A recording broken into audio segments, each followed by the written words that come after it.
నమస్కారం వార్తలకి స్వాగతం. ముందుగా ముఖ్యాంశాలు.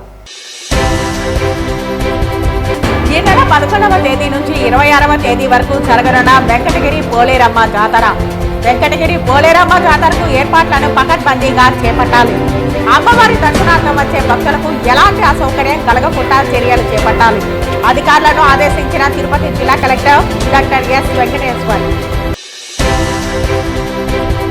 ప్రధానమంత్రి స్కూల్స్ ఫర్ రైజింగ్ ఇండియా కార్యక్రమం సద్వినియోగం చేసుకుని పాఠశాలలు బలోపేతం కావాలి. విద్యార్థులకు అర్థమయ్యే రీతిలో బోధన నాణ్యతగా, పాఠశాల వాతావరణం ఆహ్లాదకరంగా ఉండేలా, బెస్ట్ ప్రాక్టీసెస్ అమలుతో ఉత్తమ విద్యార్థులను తీర్చిదిద్దేలా పిఎంశ్రీ పాఠశాలలు ఉండాలి పేర్కొన్న తిరుపతి జిల్లా collector doctor S Venkateshwar. Tiruchanur Sri Padmavathi అమ్మవారి వార్షిక పవిత్రోత్సవాలను పురస్కరించుకుని ఆలయంలో శాస్త్రోక్తంగా నిర్వహించిన కోయిల్ ఆల్వార్ తిరుమంజనం. ఇక వార్తల్లోని వివరాలు. వెంకటగిరి పోలేరమ్మ జాతర ప్రశాంత వాతావరణంలో జరిగేలా సంబంధిత శాఖల విభాగాలు సమన్వయంతో ప్రణాళికాబద్ధంగా ఏర్పాట్లను చేపట్టాలని తిరుపతి జిల్లా కలెక్టర్ డాక్టర్ ఎస్ వెంకటేశ్వర్ తెలిపారు. మంగళవారం మధ్యాహ్నం స్థానిక కలెక్టరేట్లోని వీడియో కాన్ఫరెన్స్ హాల్ నందు జిల్లా SP Subbarayudu, Gudur sub collector Raghavendra Meena, DRO Penchala Kishore, సంబంధిత శాఖల అధికారులతో కలిసి వెంకటగిరి పోలేరమ్మ జాతర ఏర్పాట్లపై సమావేశం నిర్వహించారు. ఈ సందర్భంగా జిల్లా కలెక్టర్ మాట్లాడుతూ వెంకటగిరి పోలేరమ్మ జాతర వైభవంగా నిర్వహించేందుకు సంబంధించి శాఖల విభాగాలు ప్రణాళికాబద్ధంగా ఏర్పాట్లు చేపట్టాలని తెలిపారు. ప్రభుత్వం వెంకటగిరి పోలేరమ్మ జాతరను రాష్ట్ర పండుగగా ప్రకటించిన నేపథ్యంలో అధిక సంఖ్యలో భక్తులు పాల్గొనే అవకాశం ఉందని, ప్రశాంత వాతావరణంలో అమ్మవారి దర్శనం జరిగేలా చూడాలని తెలిపారు. భక్తుల రద్దీ దృష్ట్యా సంబంధిత శాఖలు సమన్వయంతో అప్రమత్తంగా ఉండాలని అన్నారు. జాతర సందర్భంగా శానిటేషన్ నిర్వహణపై ప్రత్యేక దృష్టి పెట్టాలన్నారు. క్యూలైన్ నియంత్రణ, కంట్రోల్ రూమ్ ఏర్పాటుతో పర్యవేక్షణ, పార్కింగ్, ట్రాఫిక్ నియంత్రణ, పోలీస్ బందోబస్తు, మెడికల్ క్యాంపులు ఏర్పాటు, అంబులెన్సుల అందుబాటులో ఉంచడం, త్రాగునీరు, విద్యుత్ సరఫరాలో అంతరాయం లేకుండా జనరేటర్ ఏర్పాట్లు చూడాలని, ఫైర్ సేఫ్టీ, బారికేడ్లు, పబ్లిక్ అడ్రస్ సిస్టమ్ అనౌన్స్మెంట్, రవాణా సౌకర్యం, హెల్ప్ డెస్క్ తదితర అంశాలపై ప్రణాళికాబద్ధంగా ప్రత్యేక చర్యలు చేపట్టాలని అన్నారు. శానిటేషన్, పబ్లిక్ టాయిలెట్ల ఏర్పాట్లపై మున్సిపల్ కార్పొరేషన్ అధికారులు చర్యలు తీసుకోవాలని సూచించారు.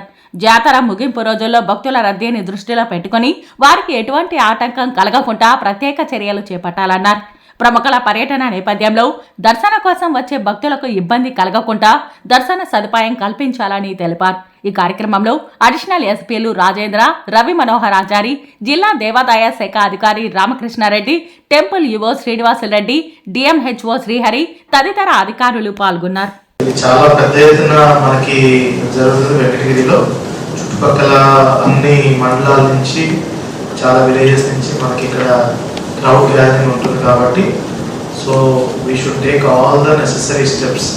క్రౌడ్ గ్యాదరింగ్ అయినప్పుడు ఎటువంటి అపశృతులు జరుగుతాయి అవన్నీ ఏమీ జరగకుండా, ఎటువంటి ఇబ్బందులు లేకుండా, ఫస్ట్ ఆఫ్ ఆల్ ఏంటంటే free flow of movement, free flow అనేది ఉండాలి. అందరికీ కూడా వాళ్ళు వచ్చిన పర్పస్ ప్రశాంతమైన వాతావరణంలో వాళ్ళకి దర్శనం ఇది జరిగేటట్టుగా చూసుకోవాలి. అదేవిధంగా ఎక్కడ ఎనీ అన్టువర్డ్ ఇన్సిడెంట్ జరగకుండా మనము ప్లాన్ చేసుకోవాలి. ప్రధానమంత్రి స్కూల్స్ ఫర్ రైజింగ్ ఇండియా కార్యక్రమం కింద ఎంపిక కాబడిన పాఠశాలలు సద్వినియోగం చేసుకుని బలోపేతం కావాలని, విద్యార్థులకు అర్థమయ్యే రీతిలో బోధన నాణ్యతగా, పాఠశాలల వాతావరణం ఆహ్లాదకరంగా ఉండేలా, బెస్ట్ ప్రాక్టీసెస్ అమలుతో ఉత్తమ విద్యార్థులను తీర్చిదిద్దేలా పిఎంశ్రీ పాఠశాలలు ఉండాలని తిరుపతి జిల్లా కలెక్టర్ డాక్టర్ ఎస్ వెంకటేశ్వర్ పేర్కొన్నారు. మంగళవారం స్థానిక కలెక్టరేట్ సమావేశ మందిరంలో జిల్లా విద్యాశాఖ అధికారి శేఖర్తో కలిసి ప్రధానమంత్రి స్కూల్ ఫర్ రైజింగ్ ఇండియా కార్యక్రమం కింద ఎంపిక చేయబడిన పాఠశాలల ప్రధానోపాధ్యాయులు, ఎంఈఓలు, ఉప విద్యాధికారులతో సమావేశం నిర్వహించి దిశానిర్దేశం చేశారు. ఈ సందర్భంగా కలెక్టర్ మాట్లాడుతూ ప్రధానమంత్రి స్కూల్ ఫర్ రైజింగ్ ఇండియా కార్యక్రమం కింద ఎంపిక చేయబడిన పాఠశాలలో మౌలిక సదుపాయాలు, ఇన్ఫ్రాస్ట్రక్చర్, నాణ్యమైన విద్యకు సంబంధించి బలోపేతం చేసే దిశగా భారత ప్రభుత్వం సహకారం అందిస్తోందని, సదరు సదుపాయాలను సద్వినియోగం చేసుకుని పిల్లలకు మంచి విద్యను నాణ్యతగా, మౌలిక వసతులతో, లైబ్రరీ, ల్యాబొరేటరీ వంటి ఏర్పాట్లతో అందించే దిశగా మన జిల్లాలో ఎంపికైన 40 పాఠశాలలు బెస్ట్ ప్రాక్టీసెస్ అవలంబించాలని విద్యాశాఖ అధికారులకు సూచించారు. జిల్లాలోని సదరు 40 పాఠశాలల్లో మెరుగైన విద్యా బోధన, వినూత్న బోధనా పద్ధతులతో, డిజిటల్ లైబ్రరీ ఏర్పాటు, క్రీడల నిర్వహణతో, మౌలిక సదుపాయాల మెరుగుదలతో, కెమిస్ట్రీ ప్రయోగశాలలు తదితర ఏర్పాటుతో విద్యార్థులకు స్పష్టంగా అర్థమయ్యే రీతిలో వారికి నాణ్యమైన విద్య అందించాలని కలెక్టర్ విద్యాశాఖ అధికారులకు సూచించారు. ప్రస్తుతం ఉన్న ఈ కార్యక్రమం కింద ఎంపిక కాబడిన పాఠశాలలను మౌలిక వసతుల కల్పన, విద్యా బోధన, సామాగ్రి తదితర అంశాలకు సహాయం అందజేస్తూ 2022-23 సంవత్సరం నుండి 2026-27 సంవత్సరం వరకు 5 సంవత్సరాలు ఈ ప్రాజెక్ట్ అమల్లో ఉంటుందని, మన జిల్లాలో మొదటి దశ కింద 23 పాఠశాలలు, రెండవ దశ కింద 17 పాఠశాలలు ఎంపిక కాబడ్డాయని, వీటిని జాతీయ విద్యా విధానం 2020 మార్గదర్శకాల మేరకు ఉత్తమ పాఠశాలలుగా బాధ్యతాయుత బాలిబాలికలు విద్యార్థులుగా తీర్చిదిద్ది వారి భవిష్యత్తుకు బంగారు బాటలు వేసేలా ఇంక్లూజివ్ విద్య అందించేలా తీర్చిదిద్దడం ఈ కార్యక్రమం ముఖ్య ఉద్దేశమని, ఆ దిశలో జిల్లాలోని 40 పాఠశాలల పనితీరు ఉండాలని కలెక్టర్ సూచించారు. ఈ సందర్భంగా డీఈఓ వివరిస్తూ మొదటి దశ కింద 9 సెకండరీ విద్యాలయాల్లో 14 సీనియర్ సెకండరీ విద్యాలయాలలో కలిపి మొత్తం 23 పాఠశాలలో 10 కెమిస్ట్రీ ల్యాబ్లు, ఒక్కొక్కటి 15.58 లక్షల నిధులతో పనులు పురోగతిలో ఉన్నాయని, 21 పాఠశాలలకు క్రీడా ప్రాంగణాలు అభివృద్ధికి ఒక్కొక్క పాఠశాలకు 5 లక్షల నిధులతో పనులు పురోగతిలో ఉన్నాయని తెలిపారు.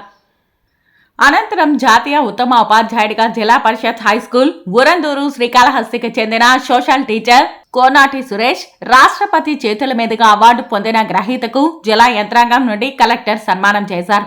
ఈ కార్యక్రమంలో జిల్లా అకాడమిక్ మానిటరింగ్ అధికారి మరియు నోడల్ అధికారి పిఎం శివశంకర్, డిప్యూటీ విద్యాధికారులు శాంతి, ప్రభాకర్ రెడ్డి, బాలాజీ, ఎస్ఎస్ఏ సెక్టోరల్ అధికారులు, ఈఈ తదితరుల అధికారులు పాల్గొన్నారు. రాష్ట్రంలో ప్రతి ఒక్కరూ విజయవాడ బాధితుల కోసం ఎవరికి తోచిన పని వారు చేస్తే జగన్మోహన్ రెడ్డి జాతి ద్రోహం చేశాడని, జాతీయ సంపద ప్రకాశం బ్యారేజీని కూల్చివేయాలని స్కెచ్ వేశారని, తనను ప్రజలు ఓడించారు కాబట్టి ప్రజల మీద కక్ష పెంచుకొని ఆ ప్రజలపైనే కుట్ర పన్నారని ముఖ్యమంత్రి నారా చంద్రబాబు నాయుడు మండిపడ్డారు.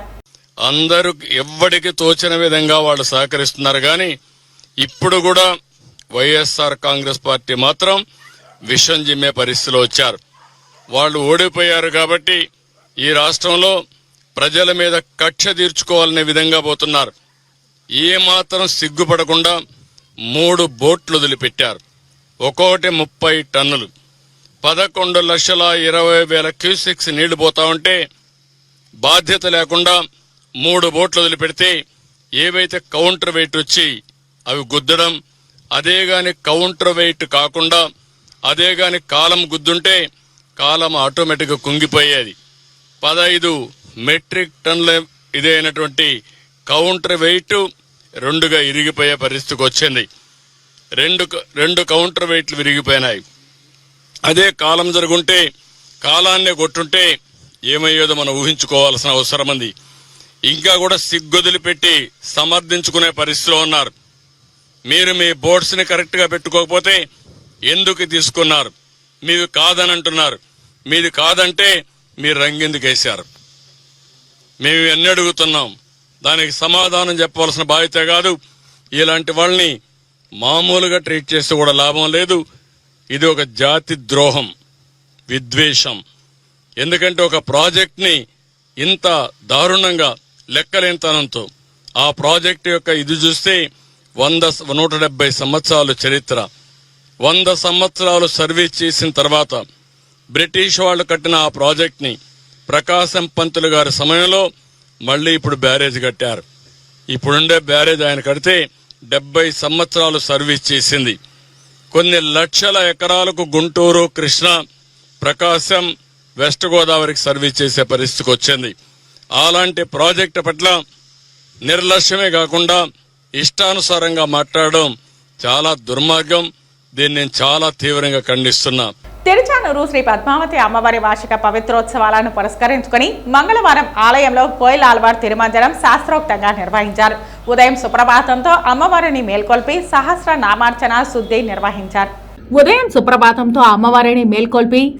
నామార్చన శుద్ధి నిర్వహించారు. అనంతరం ఉదయం 7 గంటల నుండి 9 గంటల 30 నిమిషాల వరకు కోయిల్ ఆల్వార్ తిరుమంజనం చేపట్టారు. ఇందులో ఆలయ ప్రాంగణం, గోడలు, పైకప్పు, పూజా సామాగ్రి తదితర అన్ని వస్తువులను నీటితో శుద్ధి చేశారు. అనంతరం నామకోపు, శ్రీచూర్ణంతో పాటు పలు సుగంధ ద్రవ్యాలు కలిపిన పవిత్ర జలాన్ని ఆలయం అంతటా ప్రోక్షణం చేశారు. ఈ కారణంగా కళ్యాణోత్సవం ఊంజల సేవను రద్దు చేశారు. హైదరాబాద్కు చెందిన స్వర్ణకుమార్ రెడ్డి అనే భక్తుడు ఆలయానికి 11 పరదాలు విరాళంగా అందించారు. ఈ కార్యక్రమంలో ఆలయ ఏఈఓ రమేష్, సూపరింటెండెంట్ శేషగిరి, అర్చకులు బాబుస్వామి, టెంపుల్ ఇన్స్పెక్టర్ సుభాష్, గణేష్, ఇతర సిబ్బంది పాల్గొన్నారు. శ్రీ పద్మావతి అమ్మవారి ఆలయంలో సెప్టెంబర్ 16 నుండి 18వ తేదీ వరకు పవిత్రోత్సవాలు శాస్త్రోక్తంగా జరగనున్నాయి. సెప్టెంబర్ 15న సాయంత్రం పవిత్రోత్సవాలకు అంకురార్పణ నిర్వహిస్తారు. సెప్టెంబర్ 16న పవిత్ర ప్రతిష్ట, సెప్టెంబర్ 17న పవిత్ర సమర్పణ, సెప్టెంబర్ 18న మహాపూర్ణాహుతి చేపడతారు. శ్రీ పద్మావతి తాయర్ల వారికి వార్షిక పవిత్రోత్సవ కార్యక్రమాలకి ముందుగా వచ్చేటువంటి మంగళవారం నాడు ఈరోజు కోయిలాల్వార్ తిరుమంజనం అనొచ్చుడ అనవాయితీగా వస్తున్నది విదితమే. ముఖ్యంగా ఈ కోయిలాల్వార్ తిరుమంజనం ఉద్దేశం ఏమనక ఆలయ శుద్ధి కార్యక్రమాన్ని ఆలయములందరూ కూడా శుద్ధి కార్యక్రమం అంతే శుభ్రము చేసి పసుపు, చందనము, కుంకుమ మొదలైనటువంటి లేపనములతో అమ్మవారికి గోడలకంతా తాపడం చేసి ఎటువంటి క్రిమికీటకాలు లేకుండా అమ్మవారి యొక్క లేపనం ప్రారంభించిన ఈ శుద్ధి కార్యక్రమం యొక్క ముఖ్య ఉద్దేశం. మరియు ఈ 15వ తేదీ నుంచి అంకురార్పణతో ఈ పవిత్రోత్సవ కార్యక్రమాలు ప్రారంభమవును. 16వ తేదీ పవిత్ర ప్రతిష్ట, 17వ తేదీ పవిత్ర సమర్పణ, 18వ తేదీ పవిత్ర విసర్జన మరియు మహాపూర్ణావతి కార్యక్రమంతో ఈ యొక్క పవిత్రోత్సవ కార్యక్రమం 3 దినములుగా పాంచరాత్ర ఆగమ సారముగా జరగటం విదితమే. ముఖ్యంగా ఈ పవిత్రోత్సవాలు అధికారుల వల్ల కానీ అనధికారుల వల్ల కానీ అర్చకుల వల్ల కానీ పరిచారక పాచక వేదపారాయణం ఎటువంటి వారి వల్ల కానీ ఎటువంటి చిన్నటువంటి ఎటువంటి లోపాలు జరిగినా కూడా అది సరిదిద్దుడికి ఈ యొక్క పవిత్రోత్సవ కార్యక్రమం యొక్క ముఖ్య ఉద్దేశం. కావున ఈ పవిత్రోత్సవ కార్యక్రమంలో భక్తులు పాల్గొనవచ్చును. ఈ భక్తులు పాల్గొనదలిచినటువంటి భక్తులందరికీ కూడా మన తిరుమల యొక్క దేవస్థానం వారు అన్ని ఏర్పాట్లు ఘనంగా నిర్వర్తించారు. కావున భక్తులందరూ కూడా ఈ యొక్క పవిత్రోత్సవ కార్యక్రమంలో పాల్గొని శ్రీ పద్మావతి అమ్మవారి యొక్క కృపకు పాత్రులు కండి. ఓం శ్రీ పద్మావతి దేవి నమః. పొంగనూరు వెంకటేశ్వర మత్స్య సహకార సంఘం అధ్యక్షులు కృష్ణమూర్తి మంగళవారం ఎంఆర్ఓ కార్యాలయం నందు డిప్యూటీ తహసీల్దార్ను కలిసి చేపల మార్కెట్కు స్థలం కేటాయించాలని ఫిషర్ మ్యాన్ సొసైటీ ఆధ్వర్యంలో సభ్యులను చేర్చుకోవడానికి అనుమతులు కోరుతూ వినతి పత్రం అందించారు. పొంగనూరు శ్రీ వెంకటేశ్వర అధ్యక్షులు కృష్ణమూర్తి మంగళవారం ఎంఆర్ఓ కార్యాలయం నందు డిప్యూటీ తహసీల్దార్ను కలిసి చేపల మార్కెట్కు స్థలం కేటాయించాలని కోరారు. ఫిషర్ మ్యాన్ సొసైటీ ఆధ్వర్యంలో సభ్యులను చేర్చుకోవడానికి అనుమతులు కోరుతూ వినతి పత్రం అందించారు. దీనికి సానుకూలంగా స్పందించిన డిప్యూటీ తహసీల్దార్ అధికార దృష్టికి తీసుకెళ్లి వీలైనంత త్వరగా సమస్యను పరిష్కరిస్తామని తెలిపారు. ఈ కార్యక్రమంలో కమిటీ సభ్యులు కామేశ్వరరావు, దొరస్వామి, రఘుబాబు, ప్రకాష్ తదితరులు పాల్గొన్నారు. ఈ పుంగమ్మ చెరువులో చేసినటువంటి డీపింగ్ అంటే బోటింగ్ కానీ అక్కడ క్లీనింగ్ కానీ పరిశుభ్రత కూడా మత్స్యశాఖ వారు మాకు కేటాయించాలని చెప్పి దానికి సంబంధించిన కార్యాచరణ చేసి మాకు న్యాయం చేస్తారని చెప్పి డిప్యూటీ తహసీల్దార్ వారికి చెప్పడం జరిగింది. అలాగే మా సహకార సంఘంలో కొంతమంది సభ్యులు దివంగతులైనారు. ఆ స్థానంలో కొత్త సభ్యులను చేర్చుకునేదానికి మేమంతా కలిసి వినతి పత్రం ఇవ్వడం జరిగింది. తహసీల్దార్ గారు సానుకూలంగా స్పందించి రాబోయే కాలంలో కొత్త సభ్యులను చేర్చుకునేదానికి నో ఎంప్లాయ్మెంట్ సర్టిఫికేట్ ఇవ్వాలని చెప్పి కోరినాము. దానికి వారు తప్పనిసరిగా మీకు న్యాయం చేసి మీకు కేటాయిస్తాము అని చెప్పి చెప్పడం జరిగింది. ఇందుకు సంబంధించిన పూర్తి సమాచారం అంతా మీరు మాకు సబ్మిట్ చేయాలని చెప్పి డిప్యూటీ తహసీల్దార్ గారు చెప్పారు. అందులో భాగంగానే మా కమిటీ మెంబర్లంతా ఈరోజు డిప్యూటీ తహసీల్దార్ని కలిసాం. కొన్ని అనివార్య కారణాల వలన తప్పనిసరి పరిస్థితుల్లో సభ్యులను చేర్చుకోవాల్సిన అవసరం ఎంతైనా మా సొసైటీకి ఉండాలి. అందువల్లనే ప్రభుత్వాన్ని మేము రిక్వెస్ట్ చేసేదేమంటే మా సహకార సంఘానికి భవిష్యత్తులో ఉన్నటువంటి సభ్యులను వెంటనే చేర్చుకోవాలని చెప్పి సవినయంగా మత్స్యశాఖ ద్వారా మరియు తహసీల్దార్ గారికి విన్నవిస్తూ ఉంటాం. ఇదే విషయాన్ని గౌరవనీయులు చంద్రబాబు నాయుడు గారు కూడా ఒక లెటర్ పెట్టినాము. అలాగే ప్రిన్సిపల్ సెక్రటరీ మత్స్యశాఖ వారికి కూడా మేము లెటర్ పెట్టాము. మన డిప్యూటీ సీఎం పవన్ కళ్యాణ్ గారు కూడా లెటర్ పెట్టాం. మత్స్యశాఖ మంత్రివర్యులైన కింజారం అచ్చెన్నాయుడు గారు కూడా లెటర్ పెట్టాము. ఈ విషయాన్ని మన చిత్తూరు జిల్లా కలెక్టర్ వారికి కూడా లెటర్ రాయడం జరిగింది. ఈ అంతా కలిసి మా సహకార సంఘంలో సభ్యులు 11 మందికి చేరినారు కాబట్టి తప్పనిసరిగా ఒక 60-70 మంది చేర్చుకోవాలి ఈ 4 చెరువుల్లో అని చెప్పి మనకు మత్స్యశాఖ వాళ్ళు తెలియజేయడం జరిగింది. అందువల్లనే ఈ కార్యక్రమమును మేము ముమ్మరంగా చేసి రాబోయే ఒక నెల లోపల మీకు అందరికీ న్యాయం చేస్తాము. తహసీల్దార్ గారు వస్తానంటే మిమ్మల్ని పిలిపించి మాట్లాడి చర్చిస్తామని చెప్పి డిప్యూటీ తహసీల్దార్ గారు చెప్పారు. ఈ విషయమై మత్స్యశాఖ ఉండి కాకుండా మహిళా మత్స్యశాఖ కూడా పొంగనూరు గోకుల్ సర్కిల్ మురళి హాస్పిటల్ వెళ్లే మార్గంలో ఏర్పాటు చేసిన సీసీ రోడ్డును ఆక్రమించి ఓ యజమాని దర్జాగా 4 అంతస్తుల భవనాన్ని నిర్మిస్తున్నా ఏమాత్రం పట్టించుకోకుండా మున్సిపాలిటీ అధికారులు వ్యవహరిస్తున్నారు. అధికారుల అండదండలతో అక్రమ కట్టడాలు నిర్మిస్తున్నా చూసి చూడనట్లు వ్యవహరిస్తున్న అధికారుల తీరుపై స్థానిక ప్రజలు మండిపడుతున్నారు. అసలే ఇరుకైన సీసీ రోడ్డును కూడా ఆక్రమించి భవన నిర్మాణంపై అధికారులు వెంటనే తగు చర్యలు చేపట్టాలని ప్రజలు కోరుతున్నారు. మంగళవారం ఉదయం తోమాల సేవలో ప్రముఖ ఆధ్యాత్మికవేత్త గురుదేవ్ శ్రీ రవిశంకర్ తన శిష్య బృందంతో కలిసి స్వామివారిని దర్శించుకుని మొక్కులు చెల్లించుకున్నారు. మంగళవారం ఉదయం తోమాల సేవలో తన శిష్య బృందంతో కలిసి స్వామివారిని దర్శించుకుని మొక్కులు చెల్లించుకున్నారు. అనంతరం ఆలయంలోని రంగనాయకుల మండపంలో వేద పండితులు వేదాశీర్వచనం చేయగా ఆలయ అధికారులు పట్టు వస్త్రంతో సత్కరించి స్వామివారి తీర్థ ప్రసాదాలు అందజేశారు.